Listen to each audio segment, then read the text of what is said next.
लोग कृपया परमिशन। देखिए दोस्तों, लाल किताब में दिमागी खाना एक ऐसा कॉन्सेप्ट है जो व्यक्ति के अंदर की क्वालिटी, बिल्कुल अंदर की, जो गिरोह से भी खुलती है, ये सत्य है। ऐसा नहीं है कि गिरोह से नहीं खुलती, क्योंकि पंडित जी ने इस दिमागी खाने में गिरह और 12 घर यानी कि 12 राशियों और 9 गिरोहों को इन्वॉल्व करके इसको परिष्कृत किया है। हम इसमें यह भी कह सकते हैं, क्योंकि हमारे पास आज तक यूरोप के कुछ देशों में, खासतौर से जर्मनी और फ्रांस में, जो खोजें हुई हैं लगभग 200, 150, 250 साल पहले, वहां पे उन्होंने दिमागी खाने, उन्होंने अलग अलग अपनी लैंग्वेज में, अंग्रेजी में या जर्मन में या फ्रेंच में नाम दिए हुए हैं। उनका हमारा उद्देश्य तो है नहीं। उन्होंने इस विषय पे काम करके वहां पे इस विद्या को इतना आगे ले गए हैं कि यूरोप के कम से कम 2 या 3 देश इस विधा को कानूनी मान्यता देते हैं। कानूनी मान्यता से मतलब है कि वहां पे किसी व्यक्ति ने कोई क्राइम किया है और उसके खिलाफ सबूत नहीं है, तो वहां की कोर्ट इसको महत्व देती है कि इसके व्यक्ति के दिमागी खाने, उनका अपना शब्द है, हमारा शब्द दिमागी खाने 42 है, उनके अपने शब्द हैं, अंग्रेजी के, फ्रेंच के, जर्मन के, जो भी है, हमें उससे कोई लेना देना नहीं है। बात समझने की कोशिश करिए। तो वहां पे जैसे हमारे यहाँ हैंड हैंड राइटिंग के एक्सपर्ट होते हैं कोर्ट में, कि ये चेक इसने दिखा या ये सिग्नेचर क्या इसी व्यक्ति का है, इसी प्रकार से यूरोप के 2-3 कंट्री ऐसी हैं जो इस चीज को मान्यता देती हैं। ये सत्य है।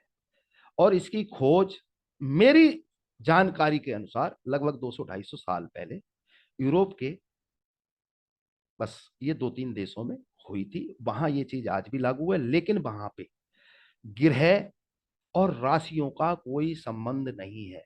वो इस विज्ञान को लेके अलग तरीके से चले हैं। जैसे मैंने पहले बोला, जैसे signature, hand writing expert, signature expert, इस तरीके से समझिए। तो उन्होंने इस विज्ञान को अपने तरीके से आगे बढ़ाया है। उनकी अपनी मान्यताएं हैं और उनको वहां के कानून ने भी, सरकार ने भी, कोर्ट ने भी इस चीज की इजाजत दी है। लेकिन हमारे देश में ऐसा नहीं है। दूसरी बात, पंडित रूपचंद जोशी जी ने उस कॉन्सेप्ट को कहां से लिया मुझे नहीं मालूम, किससे लिया मुझे नहीं मालूम, लेकिन उसी कॉन्सेप्ट के साथ ग्रह और राशियों को जोड़ दिया और वो चीज बहुत ज्यादा खुल के आई है। मैं जैसे जैसे ये 2 या 3 क्लासों में कंप्लीट करूंगा, आप लोग खुद इस विषय पे पहुंच जाएंगे। आप खुद लोग आसानी से, ज्यादा कुछ नहीं है, ग्रह की दृष्टि, ग्रह मुश्तरका यानी कि कौन ग्रह किसके साथ है, या दृष्टि के अनुसार मुश्तरका यानी कि एक साथ हो रहा है, या फिर किसी पर्टिकुलर घर में बैठा है, बस उसी के अनुसार दिमागी खाने एक्टिव माने गए हैं, यानी कि दिमागी खाने खुलते हैं। गोपीचंद जी म्यूट हो जाइए, जो भी लोग म्यूट नहीं है हो जाइए। सिर्फ और सिर्फ इतना खेल है और बहुत आसान है, और सच बोलूं बहुत मुश्किल भी है। आसान है अगर आपने मैक्सिमम 8-10 घंटे मेहनत कर ली तो ये पूरी तरीके से खुल के आपके सामने आ जाएगा, और मेहनत नहीं करेंगे तो एक जन्म तो छोड़ो भैया, कई जन्म भी कम पड़ जाएंगे। ये आप ज्यादा से ज्यादा समझ सकें, इसलिए मैंने थोड़ी सी तैयारी की, शब्दों को लचीला बनाया यानी कि सरल बनाया है। तो सबसे पहले मैं इस विषय पे भूमिका बांध देता हूं, इस भूमिका के अनुसार समझने की कोशिश करो। पहले तो मैं बता दूं, मैंने 2019 में दिमागी खानों के ऊपर क्लास की थी। काफी कम लोग थे, ज्यादा नहीं थे, लेकिन उससे पहले या आज तक कोई भी लाल किताब का विद्वान दिमागी खाने पे खुल के नहीं बोला है। लेकिन ऐसा नहीं है कि लोगों को पता नहीं। समस्या क्या है कि 42 के 42 खाने खोल देना पूरे तरीके से, थोड़ी थोड़ी जानकारी अनेक लोगों को है, ये सत्य है, लेकिन क्लास करने की हिम्मत आज तक नहीं हुई है। तो मेरे लिए ये सौभाग्य है, आप लोगों के आशीर्वाद और प्रेम से आज इसी पे हम चर्चा करेंगे।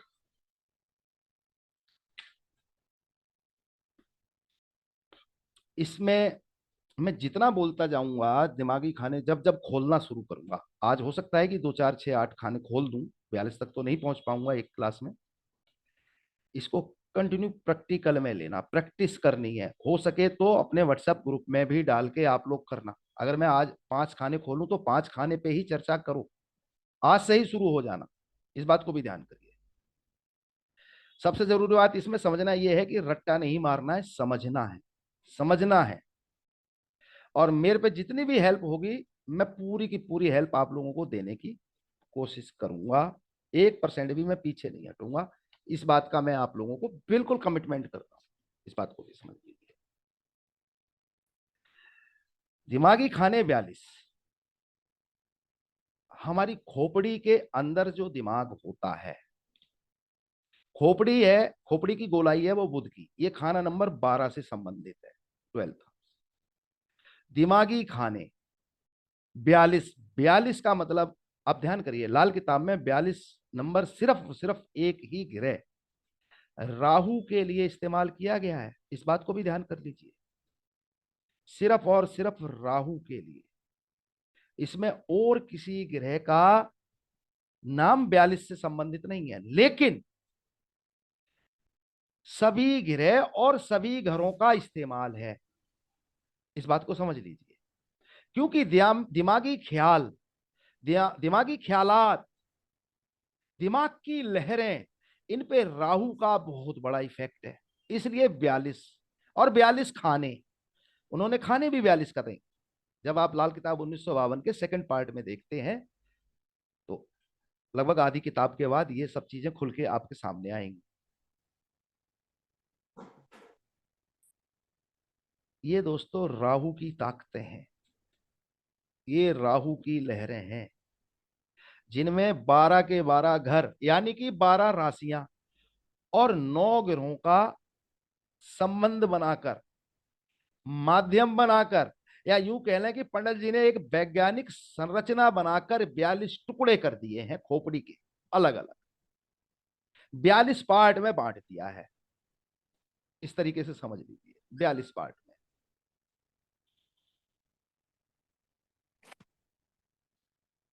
और जिन लोगों पे किताब नहीं है उनको किताब लेने के लिए आकर्षित करना चाहता हूं। ये फोटो मेरा 2019 का ही बनाया हुआ है, ये मैंने आप लोगों को शेयर कर रहा हूं, इसको देखिए।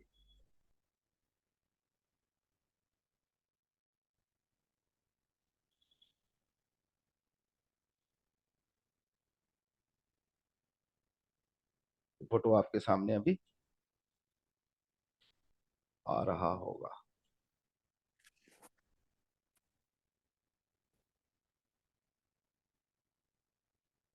इस तरीके से पंडित जी ने इसके टुकड़े किए हैं, अलग अलग हालात में।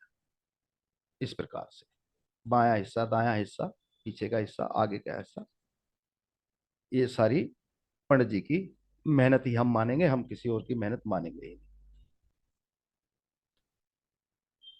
खोपड़ी में कहाँ कहाँ क्या क्या दिमागी खाना होगा, इस प्रकार से यहाँ पे नंबर दिए गए हैं। इस बात को समझिए। 12 ग्रह, माफ करना, 12 घर और 9 ग्रह, अगर आप एक ही ग्रह से संबंधित होके सोचेंगे तो वही ग्रह कोई 12 घरों में डिवाइड करेंगे तो 12 निम्मा भी 108 बनते हैं, लेकिन यहाँ 42 खाने हैं। इस बात को समझ लीजिए। यहाँ सिर्फ और सिर्फ 42 घर बना दिए गए हैं किसी भी व्यक्ति की खोपड़ी, किसी भी व्यक्ति के दिमाग, खोपड़ी के अंदर दिमाग के विषय में। ये दोस्तों राहु की ताकत है, राहु की लहर है। इस बात को भी ध्यान कर लीजिए।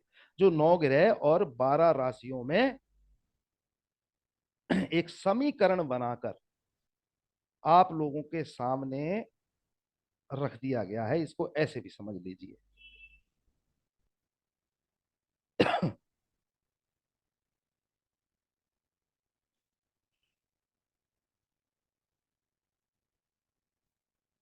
एक सेकेंड, एक तो लोग लिंक मांग रहे हैं शायद, ये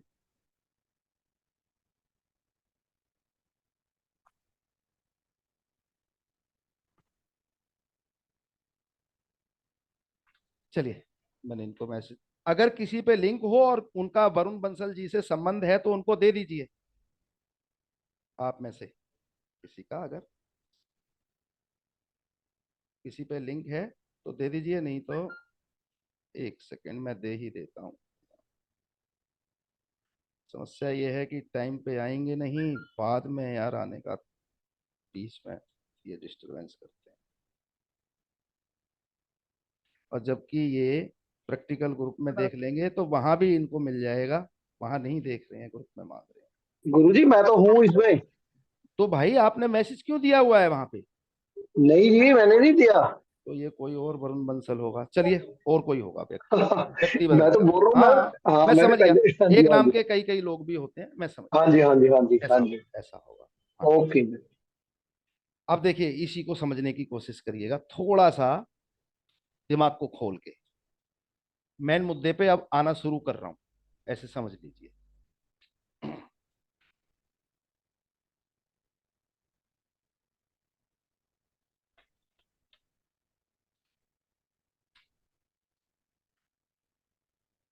आप लोगों को पता होगा कि राहु का सपनों की दुनिया से भी बहुत गहरा संबंध है।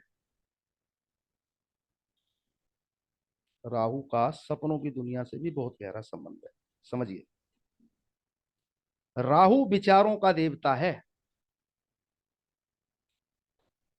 राहु विचारों का देवता है, क्योंकि इसमें कोई फिजिक नहीं है, ये एक विचार है, ये एक एनर्जी है, एक ऊर्जा है। ये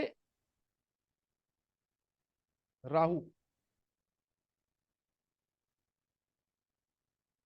जब किसी व्यक्ति के दिमाग को, राहु किसी व्यक्ति के दिमागी कंट्रोल में नहीं रहता, ऐसे समझिए। राहु जब किसी के, अब राहु को कंट्रोल करने से कोई सामने व्यक्ति तो है नहीं, कोई वस्तु तो है नहीं, ये तो एक एनर्जी है, ऐसे समझ लीजिए। अब एक एनर्जी को कंट्रोल एक आदमी हाथों से तो, पांव से तो, लठ लेके, डंडा लेके, रस्सी लेके तो कर नहीं सकता, लेकिन ग्रह के रूप में किसी की जन्म कुंडली में कहीं भी हो सकता है, 8 में भी हो सकता है, कई बार 6 में भी मंदा हो सकता है, कई बार राहु खाना नंबर 3 में भी भैया बुरे हालात पैदा कर सकता है। ऊंच लिखा है लेकिन हमेशा ऊंच के फल तो नहीं देता ना, इस तरीके से समझिए। तो ऐसे समझ लीजिए, जब राहु किसी व्यक्ति के मस्तिष्क के कंट्रोल में नहीं रहता तो अकस्मात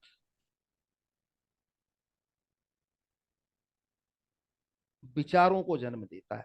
अनएक्सपेक्टेड प्रॉब्लम इसी से संबंधित है, जब ये कंट्रोल में नहीं है, ऐसे समझ लीजिए। अनएक्सपेक्टेड प्रॉब्लम वो इसी की कलाकारी होती है। और खासतौर से आप में से बहुत सारे लोग जानते हैं कि राहु खाना नंबर 8 में इसी तरीके के हालात करता है, और कहीं मंदा हो तब भी इसी प्रकार के हालात ये क्रिएट करता है।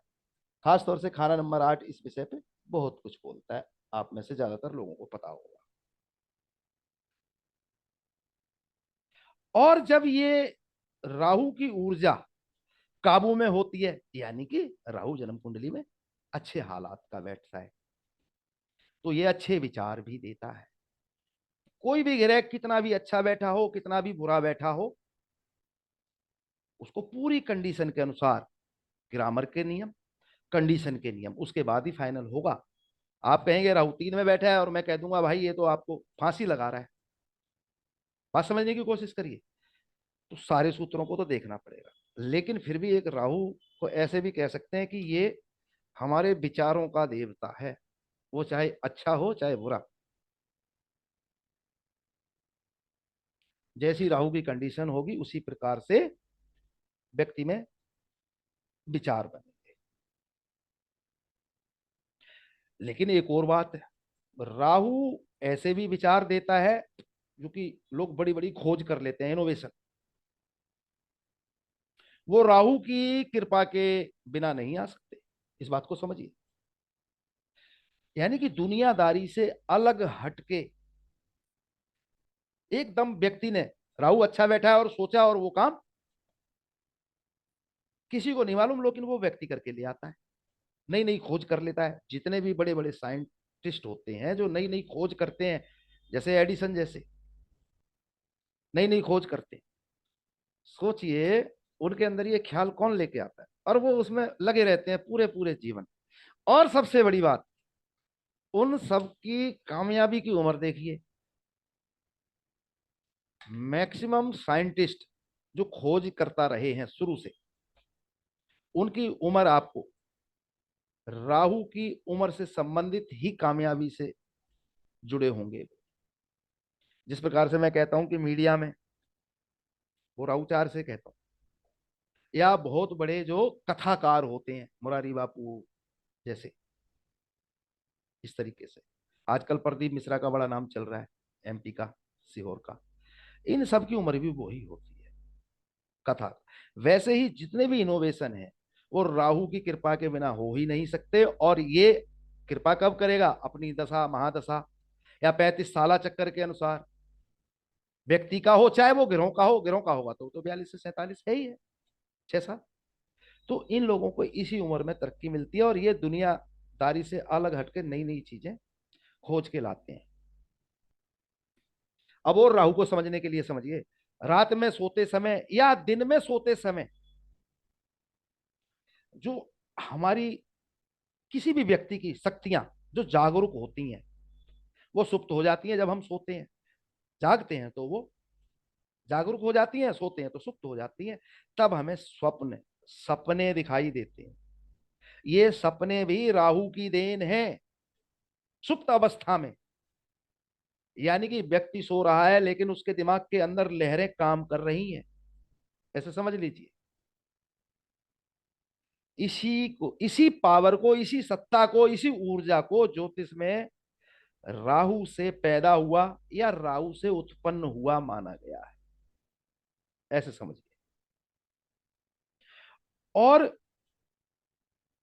ज्योतिष में देखें तो जो हमारी स्वप्न से संबंधित सगुन विद्या होती है, बहुत सारे विद्वान में ऐसे मिला हूं जो स्वप्न को देख के उसकी बड़ी मतलब संकेत बता देते हैं कि आपके साथ भविष्य में ये होने वाला है। वो इन लोगों, मतलब इस तरीके के विद्वान इस चीज को पढ़ लेते हैं कि इस सपने का क्या मतलब है। दूसरी बात, सपना दिन में देखा गया, सपना सोते समय पहले पहर में देखा गया, सपना आधी रात के करीब दूसरे पहर में देखा गया, सपना सुबह के करीब जो केतु का समय होता है उस समय देखा गया। इनका भी महत्व होता है इस विषय पर। इसमें बहुत ज्यादा अलग अलग हालात में बहुत सारी चीजों का इस्तेमाल किया गया है, लेकिन हमारा उद्देश्य सिर्फ इतना नहीं है, हमें इससे आगे बढ़ना है। इस आगे बढ़ने में थोड़े से शब्द और समझिए। किसी भी व्यक्ति का पूरा शरीर ही सितारों की, तारों की, प्लेनेट की ऊर्जा से ही बनता है। इस बात को समझ लीजिए, ये अभी सिद्ध कर दूंगा आप लोगों के सामने। किसी भी व्यक्ति का शरीर इन्हीं सितारों की, इन्हीं तारों की, ये नवग्रह की ही बात कर रहा हूं जो सौर मंडल में, इनसे ही बनता है। माध्यम माता पिता बनते हैं। माध्यम, कारक, कारण, सिर्फ कारण माता पिता है, कारण माँ बाप का शरीर, बस। लेकिन यह एक अलग बात है, इस बात को, इस रहस्य को समझने के लिए इस बात को भी समझिए। हमारे आकाश मंडल में ग्रह, तारे, नक्षत्र और ग्रहों की यही ऊर्जा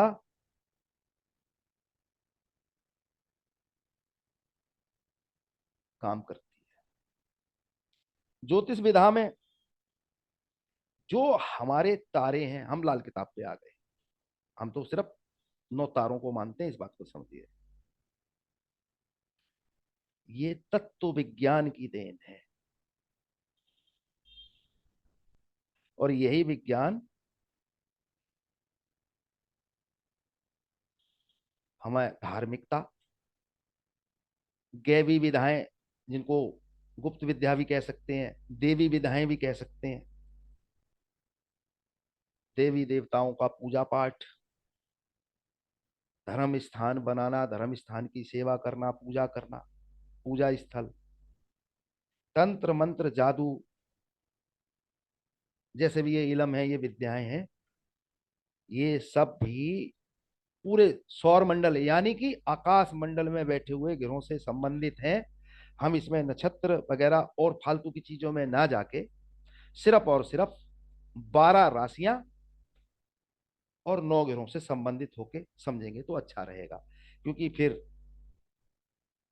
वेस्टर्न ज्योतिष में तो प्लूटो, यूरेनस, नेपच्यून, बहुत सारी चीजें उन्होंने जोड़ दी हैं, और लेकिन वो धरती से इतने ज्यादा दूर हैं कि उनका असर हमारे पास उस मात्रा में, उस मिकदार में नहीं आता है जितना हमारे नवग्रहों का आता है। तो भारतीय ज्योतिष विधा में इन 9 ग्रहों को ही महत्व दिया गया है, इस बात को भी समझिए।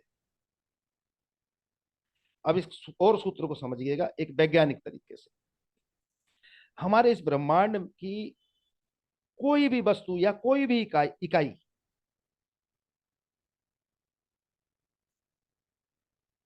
ये ब्रह्मांड भी एक प्रकार से 9 प्रकार की ऊर्जा तरंगों से बनने वाली एक संरचना है। हमारे ब्रह्मांड 9 प्रकार की ऊर्जा, 9 प्रकार के घेरों, इस बात को समझिए, इन्हीं की ऊर्जा तरंगों से बनने वाली एक ऊर्जा है, संरचना है। इसमें जो 9 ऊर्जा केंद्र, 9 ऊर्जा केंद्र यानी कि हमारे नवग्रह, ये ऊर्जा इन्हीं नवग्रह के केंद्रों से निकलती है। यह 9 ऊर्जा केंद्र हर छोटी सी छोटी और हर बड़ी से बड़ी चीज पे अपना असर रखते हैं। ये ऊर्जा केंद्र, नवग्रह, ऊर्जा केंद्र का मतलब नवग्रह, इन सब का हर छोटी सी छोटी चीज पे असर है, हर बड़ी से बड़ी चीज पर असर है। और इसी के कारण हर वस्तु, वो जीवित हो या निर्जीव हो, उसका रंग रूप गुण, प्रकृति या प्रवृत्ति, जीवन या क्रिया या क्रियाशीलता, क्रिया यानी कि कोई भी काम, क्रियाशीलता या लगातार करते रहना,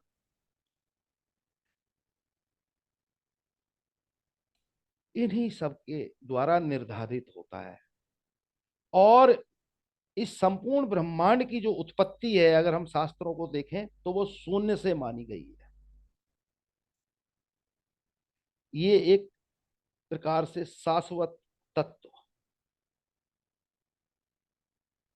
इसी में सत्य है, ना कुछ बन रहा है ना कुछ बिगड़ रहा है। जितनी भी खोज होती है, कोई भी नई चीज नहीं बनती, सारी चीज प्रकृति ने, ब्रह्मांड ने, सौर मंडल ने, आकाश मंडल ने दी हुई है। उन वस्तुओं को हम सिर्फ, भैया अनम्यूट कौन है ये?